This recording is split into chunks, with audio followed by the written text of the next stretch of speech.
madaxweynaha qaranka jamhuuriyadda Soomaaliland mudane Axmed Maxamed Maxamuud Silaanyo waxa uu digreetadan madaxweyne ku magacaabay gudoomiyaha cusub ee gobolka Badhan iyo gudoomiye ku-xigeenka hay'adda shaqaalaha dawladda halka uu xilkii qaran ee uu hayay uu ka qaaday gudoomiye ku-xigeenkii hore ee hay'adda shaqaalaha dawladda madaxweynaha jamhuuriyadda Soomaaliland mudane Axmed Maxamed Silaanyo markii uu arkay qodobka 9aad ee dastuurka jamhuuriyadda Soomaaliland markuu arkay qodobka 110aad ee dastuurka qaranka markuu tixgeliyay ahmiyadda gudoomiyaasha goboladu ay u leeyihiin dhismaha qaranka markuu aqoonsaday in baahi loo qabo buuxinta jagada gudoomiyaha gobolka Badhan markuu ka fiirsaday kartidiisa aqoontiisa iyo hufnaantiisa shaqo markuu ku qancay inuu xilkan halan karo waxa uu go'aansaday in mudane Cali Xuseen Maxamed laga bilaabo taariikhda maanta uu ahaado gudoomiyaha gobolka Badhan ee jamhuuriyadda Soomaaliland sidoo kale madaxweynaha Soomaaliland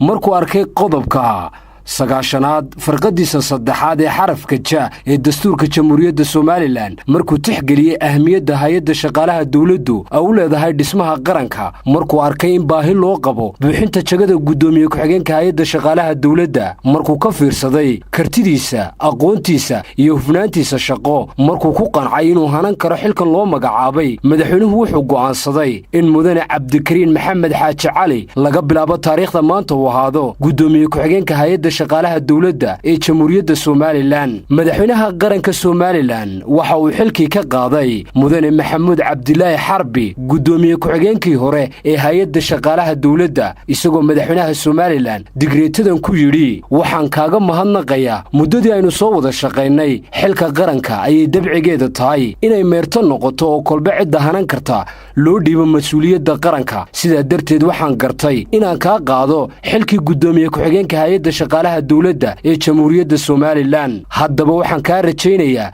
inaad si niyad sami ah aad ugu wareejiso xilka qaran ee aad haysay mas'uulkan u soo magacaabay mudane Cabdikariin Maxamed Xaaji Cali sidoo kale madaxweynuhu waxa uu digreetadan ku yiri waxaan farayaa gudoomiyaha hay'adda shaqaalaha dawladda Soomaaliland inuu labadan mas'uul u kala wareejiyo xilka gudoomiye ku-xigeenka hay'adda shaqaalaha dawladda jamhuuriyadda Soomaaliland war-saxaafadeedkana waxa ku saxeexan afhayeenka madaxtooyada Soomaaliland Xuseen Aadan Cige Deyr